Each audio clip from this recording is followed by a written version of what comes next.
I've always been one that's been open and honest and one willing to share my story, as I'm not ashamed of being a survivor. But didn't always feel that way. I actually had to do a lot of work to get to where I am now. And why I feel the need and compelled to share the wisdom, the knowledge that I learned over my healing journey. Which I say, I've really been healing most of my life, majority of my life. And even when I was still in silence, I was still in ways, I was always a person that's in my mind. I'm very much an introvert. I'm very much a person that's in tune with myself. But with that, I also had a lot of negative voices that I listened to when I was younger. I really had to learn how to shift my mind, how to shift my thoughts. I remember hearing a quote one time, and for some reason, that one kind of, still sticks in my mind to this day. How you talk to your friends, is that how you would talk to yourself? No. I had more compassion for my friends, for my family, than I did myself. I had more empathy and compassion for what they went through than I did for myself. I've always been an empath, and I've always been someone that really truly cares about people. And to see people hurt, it really hurts my soul. But I also had to learn, in order to help people, you have to help yourself. Otherwise, you can't help anyone. My journey, since I was a little girl, I've always had people that came to me and it's like, how can you, and just be able to share their most intimate, vulnerable sides to themselves. I've always had people, even strangers, that come up to me, still to this day, that tell me their stories. What's always captivated me are people's stories. And there's always a part of when a person shares a story with me, there's always a part of their story that stays with me.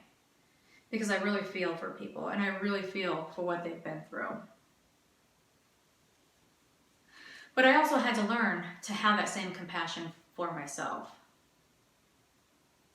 And it took a long time for me to figure that out, or what that meant. But I was eventually able to do it. It took a lot of hard work, and it took a long time. But I can honestly say I'm in a place in my life where I truly love my life, and I'm really, really happy. I've had to do a lot of changes within my life.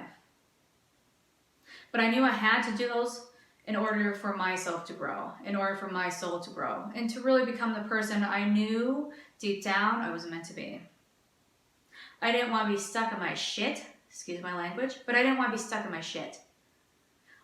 I didn't want to have to go to the next chapter of my life carrying that pain over, as I've been through a lot of major changes in my life, but for good reasons. 2010 was a big year for me.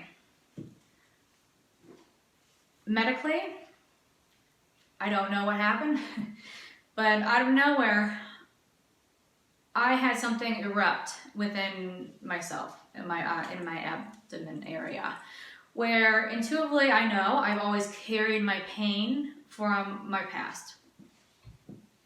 When you carry this pain within you, it's toxic. It was slowly killing me. It literally was slowly killing my soul.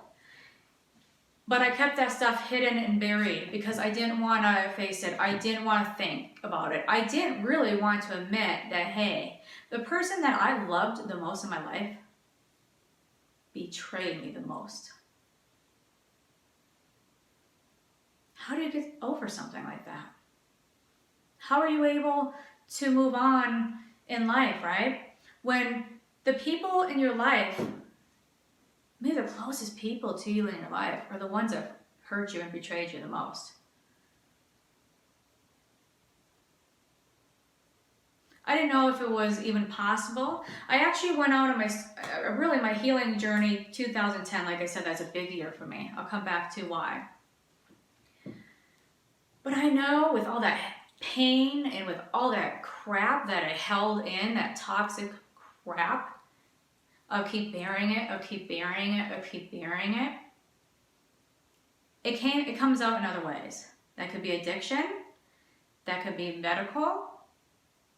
I mean, that could be a lot of things. I deal with all those things. And what I saw of the world of addiction, that you don't get anywhere. You just keep like this, hamster wheel, keep going in circles, but never really moving forward. And then people wonder why, they can't get unstuck. It's because you got to make major changes in your life.